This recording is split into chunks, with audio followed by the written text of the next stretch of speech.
Changes. 2 helicopters flew over the Pacific Ocean not far from San Diego. They flew towards a large yacht anchored 100 feet below and started to lower. In one chopper, Anne sat between Mark and Jessica. They were all dirty and tired. Anne's hands were tied behind her back. At 30, she looked like a scatterbrain because she blinked a lot and her dark brown eyes rolled around. She was slender and agile. Mark in his 40s was uptight, stressed, and plagued with allergies. Good-looking and stern, he squinted a lot. At 40, Jesse was an attractive tomboy and always breathed deep and hard. Jesse and Mark had an attraction to each other, even though they had just met. They looked down at the yacht below as the chopper got closer. The other chopper had 4 men in it. Everyone has the same idea. It should work if we team up, Mark commented, breaking the silence. Anne started shaking and breathing hard. She looked down at her feet as they started to disappear. Then she looked out the window, seeing everything fading from around her. Her head was piercing with pain. She felt herself melting and looked up out the window. She spotted strange flying vehicles and a city in the clouds. "What's wrong?" Jesse spoke with the Texas accent and low voice. "Just another one of her tricks," Mark was impatient, sighing. A bright yellow glow shot through Anne's body, and she stiffened. The energy surge was strong and intense. The bright light blinded all of them, including the pilot, and he lost control of the chopper, which started swaying and almost hit the other chopper nearby. Their chopper spun around, tipping on its side, and the other chopper flew out of the way and lowered onto the yacht's landing pad. And inside the chopper, Anne's body stiffened and was glowing. With her hands free, she stood up and stared at the door.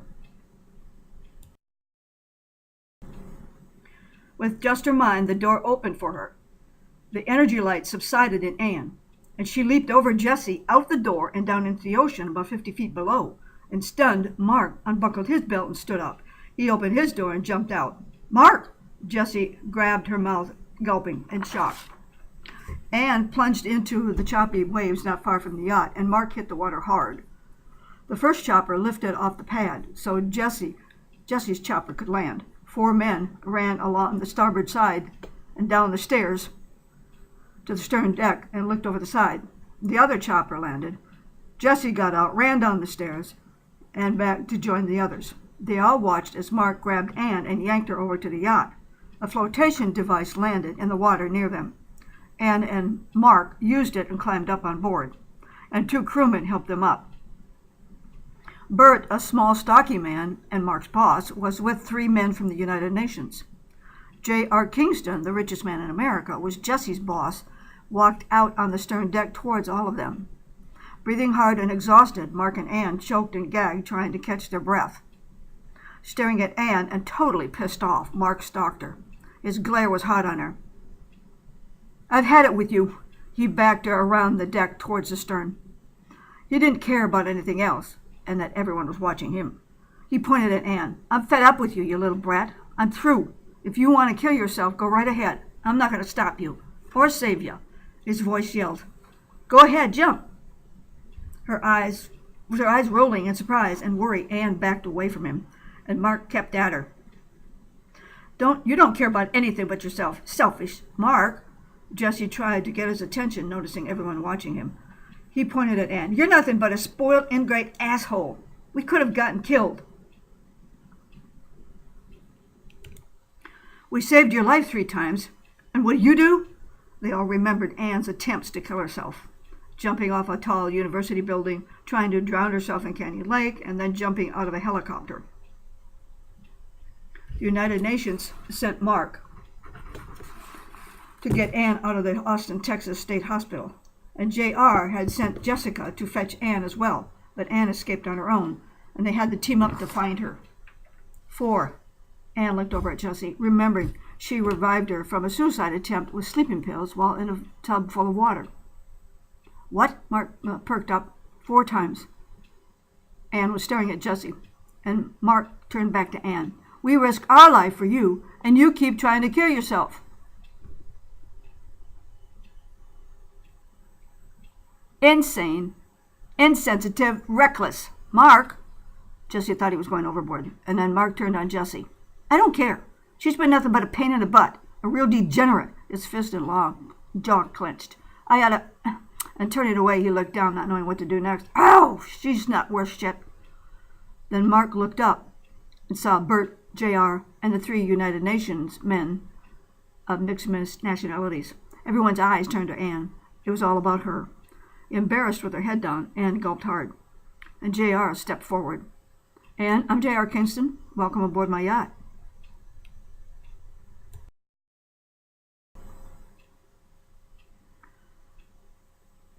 The salon of the yacht was exclusive but casual. And distinguished in his 50s, J.R. was good-looking and very casual. Bert, Philippe, Heinz, and Bonnie sat on a long sofa.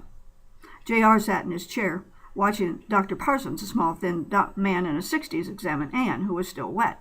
She had a towel around her neck. And Mark and Jessie stood back in the background near the bar. All eyes were on Anne. And still wet, Mark had a towel around his neck. Dr. Parsons was shaking his head as he put his equipment away. I can't explain it. Something's going on. All her vital signs are fluctuating. Her metabolism is changing, speeding up. Can't tell without further tests. While watching Anne, Jessie reached for Mark's hand. They had been through a lot the past 2 days. And staring at the floor, Anne felt her body changing. Her shaking hands started to disappear. She fought it, hoping no one would notice. She felt like she was going between 2 worlds. She saw visions of planets and beings from other worlds. And gulping, she thought she was crazy. And she had visions of being Jesus' daughter when he was on Earth and Mother Teresa when she was alive. Sitting forward in his chair, J.R. was watching Anne. Anne, we want your help. 2 years ago, you were right. Hearing that, Anne perked up. Help? She looked over at him. We want you to show us the way. 2 years ago, no one listened to you. We will now. If we're going to save our planet and its people from all our corruption, we need to make drastic measures now and change. They all remembered seeing Anne in the news, boycotting a golf tournament, causing a riot at a grocery store, saving a man from a bullet wound, and making a car disappear at SeaWorld in San Antonio. You can save us. Show us. I am Bonnie Sweeney. And we know we've been brainwashed and poisoned with lies and deception from the bankers. Bonnie had an Indian accent. These are representatives from the United Nations Security Council. We want to change like you, be like you. Will you show us? J.R. remained calm. Blinking, Anne was amazed with their idea. Lead us. We will listen. I am Philippe Gaston. Philippe had a French accent. We can't settle for the New World Order. They all nodded in agreement with what Philippe said. Wait a minute, Anne snickered. You want me to save the world? J.R. nodded once. Before it's too late. You are special, different. You can say that again, Mark was sarcastic. Me? Anne was laughing. You're changing, evolving, aren't you? J.R. watched her. Gasping, Anne was breathing fast and hard. The energy force started to take over her. The bright yellow glow spun around her. Yes, she realized what was happening, that she was ascending. I accept. I'm ready. We want your help, J.R. almost begged. Help us change our planet and us. We know there's too much corruption in our government.